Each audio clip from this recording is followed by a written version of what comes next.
So today we're in Lacey, Washington. I'm in front of a house that was built in 1954.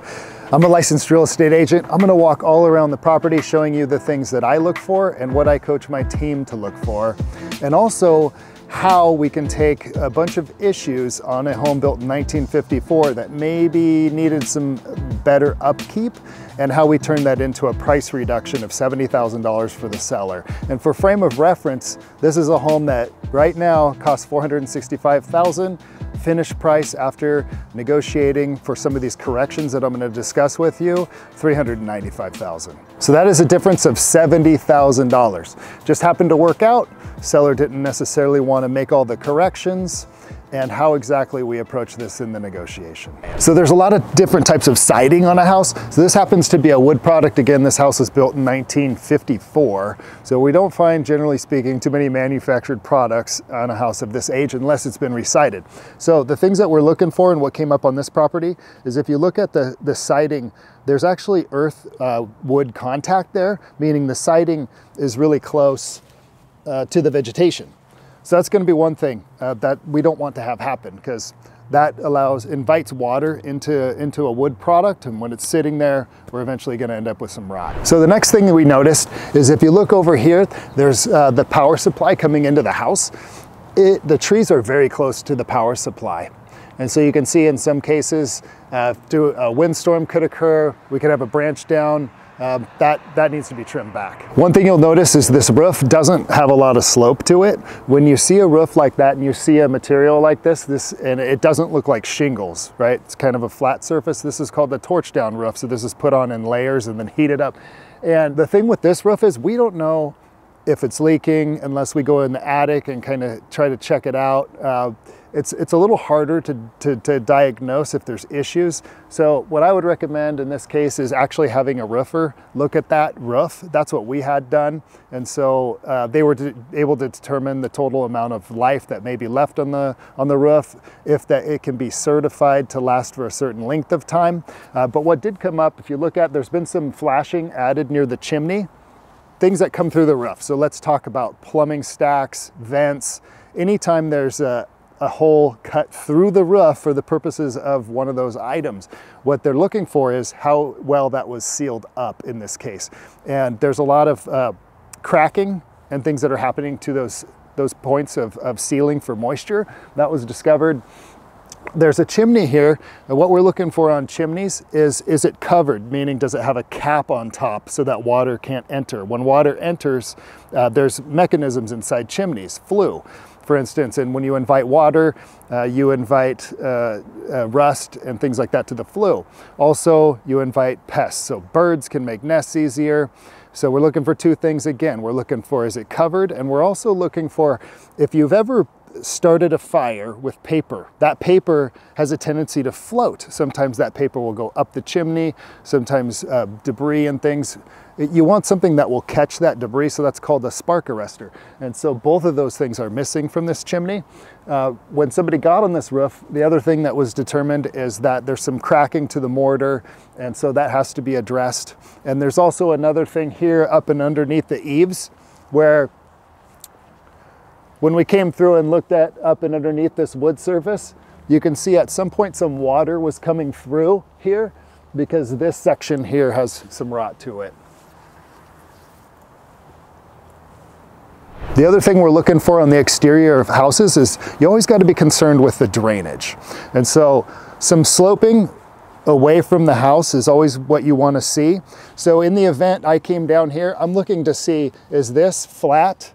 What you want is some slope away from the foundation. In this case, this where I'm at, if you look behind me, this all appears fairly flat. It does not look like it has a reverse slope into the foundation, so this looks good. So in the exterior, everybody's always worried about cracks. So I can tell you cracks occur in concrete all the time. What we're looking for is cracks that exceed a 1/4 inch. And we're also looking for cracks where there's some displacement, meaning one side, that both sides do not line up and are not level with each other. That's much easier to diagnose on a flat surface like a driveway. You'll see a crack. Is it bigger than a 1/4 inch? Is it raised on one side?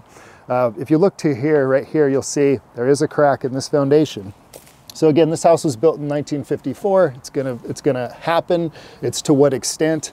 This is okay. In most cases, this can be patched, but we're looking for major cracks. So another thing that we can point out, this gutter right here, anytime you have gutter systems, you want the water to be encouraged to go quite a bit of ways from the house. In this case, there's a little elbow here. And so the water, you can see it dripping right now. This is too close to the foundation. So water's expelling here when water should be expelling out here. So some of the remedies for this would be to just extend this gutter. Sometimes you'll see a drainage system right here, specifically for the gutter. Sometimes you'll see it tied in even, and that means there's a plumbing line under here with probably a perforated pipe. But this technically is not how we want this to look. So right here we have the crawl space access underneath the house. Sometimes you'll find these inside the house in a closet. On older homes, a lot of the times you'll see this on the exterior. What we're looking for right here is how much is it sealed up? Is the cover starting to rot? That's pretty common. In this case, if you look real closely, you can actually see that there's a gap right here. So any kind of gap this size, I can tell you that mice can come directly in. What they're gonna do is live in the crawl space. What you're looking for, if we were to pull this open and go under here, is we're looking for insulation that has fallen down in kind of fragments, okay? So if we see that, that means that mice have burrowed into that insulation and they're now occupying that insulation. So they're gonna be soiling that insulation. They're also going to be leaving their remnants on, there should be a plastic vapor barrier down there that's black. Sometimes it'll be clear if it's old. These are things that are needed for the home to function properly. So again, what would need to happen here is this would need to be rebuilt so that is maintaining the proper seal here so that there's nothing that can enter. So houses need to breathe, crawl spaces need to breathe. And so what we've got here is a vent for the crawl space. You can see they've got a little blocking here for it. This wire mesh under here, what we're looking for is just to see if there's any areas that's been compromised, meaning is there a hole in it similar to the crawl space cover here. If there's a gap, it means that something can crawl through. What we see all the time here is additions to the house. So maybe electrical conduit, sometimes it could be if somebody had an AC unit added out here, is a contractor will poke a hole in that just to run something through. Sometimes the cable company will even do it. And they'll forget to kind of get it sealed up. And so things will, again, mice can enter and then infest the entire crawl space. Again, one of the bigger ticket items on this property was the roof, the torch down roof. And so if you can see in the shot here, there's a lot of different plumbing stacks, there's vents, there's a lot of things coming back through the roofing material that needed to be sealed. And in this case, the roofing companies, we had multiple roofing companies, they deemed that this roof was at the end of its serviceable life. So one of the bigger ticket items, again, is budgeting for replacement. And so in getting a couple of bids for this roof, we determined that based off of what it is that the new buyer would want to see for material, that it could be, in today's current market environment, anywhere between $25,000 and $50,000 for replacement. Again, old property, we have some wood material here. When wood is not manufactured, right? Wood is wood. So what you're looking for in different types of siding is it painted really well? One of the common materials that you'll see, it's called Louisiana Pacific. If you want to look it up online, there's a signature knot, and that's how you identify it, because the product is not natural like this wood. When it's manufactured, you're looking for that signature knot, and the reason is because there's a lot of Louisiana Pacific siding still on homes in Washington, and in some cases it's started to fail. It does not handle moisture very well, and so what you'll want to be mindful of is the siding, the bottom lip. Again, this is wood, this is a fine product. What ends up happening is the house is going to end up being painted when it's Louisiana Pacific or it's hardy plank. And a lot of the times the painter doesn't always paint the bottom lip here. And so what ends up happening is it gets access to moisture, you know, rain is not always falling straight down. And so what it does is it runs down and it wicks around the bottom, and it starts, again, it doesn't do good with moisture, Louisiana Pacific. It will eventually start to rot, and then it's going to need replacement. This stuff looks pretty good. So again, signature knot, this is a natural knot, this is a natural knot. Get online, look up LP siding signature knot, and that'll teach you how to identify when it's LP siding. Sometimes it is horizontal, and sometimes it's in vertical sheets. All right, so this house had something in the sidewalk. This is a fill spout for an old oil furnace. All right, couldn't be a worse spot for this to be because it's a tripping hazard for one. If you look at it closely, you're gonna see it actually says fuel oil on top of it. And when we go inside, I'm gonna show you the furnace. I'm gonna show you potential remedies, how to identify it. One, what are potential remedies for this? What would be a longer term plan? And what would happen here is this oil tank, there's one underground here, it's gonna be decommissioned. That process does cost some money. Right now, current market, it's anywhere from $2,000 to $5,000 to decommission an old oil tank, and that's just to ensure it's completely dealt with in a safe manner, because oil could be a hazardous substance. And ultimately, this will end up getting cut down and capped off so that it won't be in the way. And again, I'll show you what the oil furnace looks like on the inside. So we get a lot of questions, especially in Washington, about water, the exterior, driveways. So I wanted to show you this driveway, and I wanted to show you what I see and what you want to look for.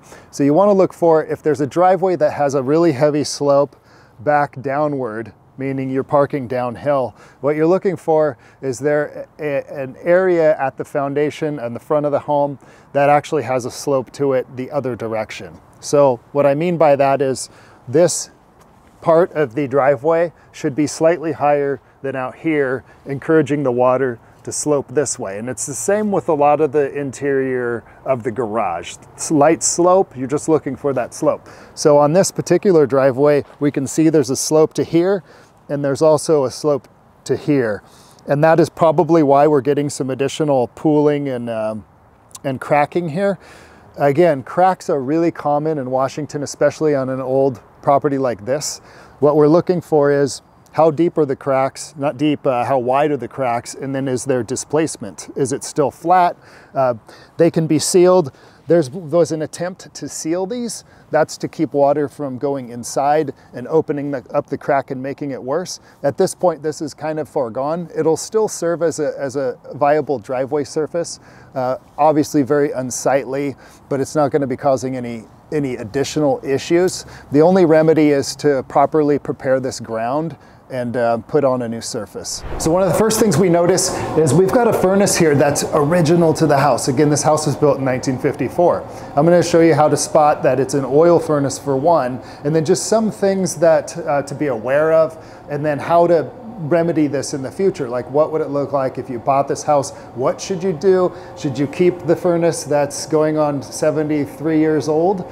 Or should you replace it, and what should you do? So as you can see, the furnace is actually on right now. So I'm going to show you how we identified that this was oil. Number one, there was a fill spout out in the sidewalk earlier in the video. But what we can see here is some of the components that would come with oil, which is right here. We can see where it's feeding in the oil. This actually is, when I first looked at this, I thought it was an electrical furnace because I didn't spot that right away. This is a disconnect switch right here. The issue with the disconnect switch being on the unit itself is that in the event that you were having an emergency here, you would actually, there could be a fire and you would not be able to disconnect that properly. That switch should actually be in a different location, maybe down the wall here. Another thing that we noticed, we've got a little scorching. This is actually vented. There's a negative slope to the venting here, and it actually vents directly into an old chimney. And there's some issues with how it's sealed. So we've got some of the exhaust escaping on this unit. All right, so here's what we're planning to do about it. Again, 73 years old, not the best source of efficiency, right? It's an old unit. So we plan to decommission the oil tank. We had called up the local jurisdiction here. We found out that there was gas in the street. And there's different prices if you're going to trench or if you're going to have them trench for you. But we're going to spend a few $1,000s. We're going to run a gas line. We're going to replace this with a gas furnace, high efficiency, and or a heat pump and AC. So that's to be determined after the new owner moves into the home. But all in all, we're looking at several $1,000s to get this up to speed for this year, you know, not 1954. This is a hot water tank here. And again, there's no gas at this house, so we know it's not gas, we know it's electrical. What you'll see is that it's got 2 straps on it. Those should be on the 3rd, so there should be one here, about here and here. Sometimes you have some limitations based off of the exterior and access, but this should be strapped in. There's also, sometimes you'll see what looks like almost looks like a barbecue propane tank on top of the unit. This one is missing. That's called an expansion tank. So you're going to want to be looking for expansion tanks. That makes the whole functionality of this safer for the homeowner. This one is missing. So we would recommend that being added. Another thing I noticed is we've got an exposed ground here. And so we've got some electrical that needs to be worked on. A lot of the entry points for the hot and cold water, you're looking to see any corrosion. Often there's corrosion. I can teach you how to identify the age of the furnace. It's going to be here. You're going to be able to find, not furnace, water tank. You're going to be able to find when the unit was manufactured. And what they say, what most home inspectors will tell you is when you get to anywhere from about close to 10 years, start budgeting for its replacement. And so this unit is a little bit older. At some point, this will need to be replaced. A lot of the times too, you're looking for, what's it sitting on? What's it resting on? Sometimes they're just directly on the ground. In this case, we've got a blocking here. So just a couple of things to know about water tanks. So what you want to be looking for with electrical panels, again, I'm not an inspector, you're not an electrician, but just a couple of things that would be helpful is, and what we discovered on this panel. So you want to look for memorize 2 names. There's Zinsco and there's Federal Pacific. We run across these panels all the time. Earlier manufacturer dates, they've been deemed to be not safe. They should be replaced. In most cases, they've got some issues. This is not one of those units, and I can see because it's got a name here, and it's not one of those 2 names. What you're looking for on panels is a lot of the times inspection certifications. Anytime you're adding electrical in the state of Washington to your property, larger electrical items, so hot tubs, charging for your car, anything higher voltage. It's, you're going to a lot of the time see the inspection stickers here. They're going to be green in color. This particular panel is labeled nicely. It looks good. There's room for future circuits put here. When this was taken off, and you're able to see all the connection points, the circuits and things, what they determined is that there was double tapping, so there were some issues with this panel that needs correction that I can't point out to you now, and you won't be able to point that out to anybody else unless you remove this. So garage door openers, what you're gonna find on older homes is sometimes the garage door is actually made out of wood. And the wood doors tend to be a little heavier, so you're gonna wanna test the operation of this motor, see if it's struggling to open, but with regard to the door itself, you want to make sure that you have the proper safety. And for that, what you'll be looking for is sensors mounted down below. They should be mounted a certain distance from the ground. I believe it's like 5-6 inches. There's an acceptable distance. It should not be up here and it should not be right next to the ground. The other thing that we notice is they have their tendency to have some moisture. So you can see there's a little bit of mildew growing here on the door itself just from the moisture because the garage environment's a little bit wetter. This is not necessarily an issue, mostly cosmetic at this point. The opener itself, again, sensors, operation is good. The last piece of this puzzle that I'm going to talk about is just when this door comes down, I should be able to stick my hand out and test for the pressure. That's designed so that it doesn't come down and crush anything. And so when I put my hand out, it should come down, it should apply a little bit of pressure and then come back up. So we're gonna test to see if that works. Okay, so I'm gonna press this button and then I'm gonna run over there and test to make sure the pressure is good on this door. All right.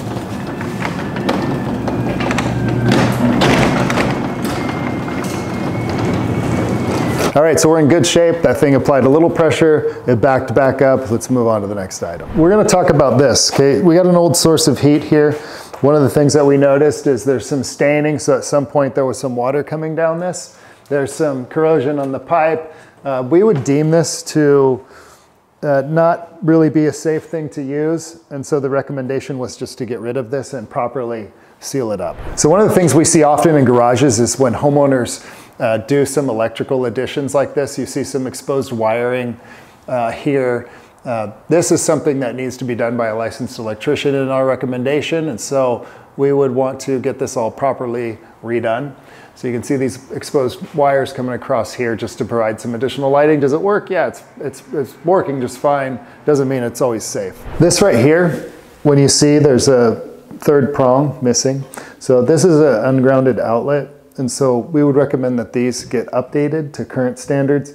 You'll see these quite a bit. Sometimes you'll see a third prong, and in wet areas you might even see a little button, and that's a GFCI protected outlet. In this case, we don't have any of that here. Again, it's an old house. Any wet areas, we'd recommend that get replaced and updated. All right, so if you check out this floor here, you can see we've got a little damage. This is a vinyl flooring surface, but we also see some water damage and some physical damage to the subfloor here. And so what's gonna need to happen is this is gonna have to get corrected, obviously. This has to be removed and then this flooring investigated. We haven't went to the level of moving these washer and dryer. Again, this is a home that's in contract now. But if you look real closely, you can see that due to the moisture and the movement of the units here, we've actually got a physical hole in the subfloor. All right, so houses this age, we also want to make sure that we have the proper safety protection in terms of, do we have smoke alarms in the proper places? Do we have carbon monoxide detectors as well? And so in this case, this house, they did a plug-in carbon monoxide detector right here. We want to make sure that that's operational. And as we look around, I'm seeing various smoke detectors, so that's a good thing right there. And then as you walk into the bedrooms, we're starting to see some other units. When we transition into this bedroom, you'll see that continued theme of some ungrounded receptacles. Right underneath my feet here is where all the connection points come in for the sewer. And it was determined, again, get a good home inspector. They're gonna go under the house. I'm not a home inspector, that's not the point of this video, but it was determined that that main line down there actually is leaking. So there's an active sewer leak in this house. That's gonna need a plumbing correction that's gonna cost a little bit of money. The other thing is they actually made an addition to this house right outside the window here. There's a section of this home that was added on later. And it's fine for them to do that, but the issue is they actually cut into the lumber that supports this floor underneath here. So it's likely going to need to be looked at further and evaluated further. There may need to be some correction. The flooring is a little squeaky, but it does seem to be solid here as deemed by the home inspector. These aren't things that maybe us as real estate agents would have known. That's why it's so good to get a home inspection. But if we're looking through here, we've got an open shower.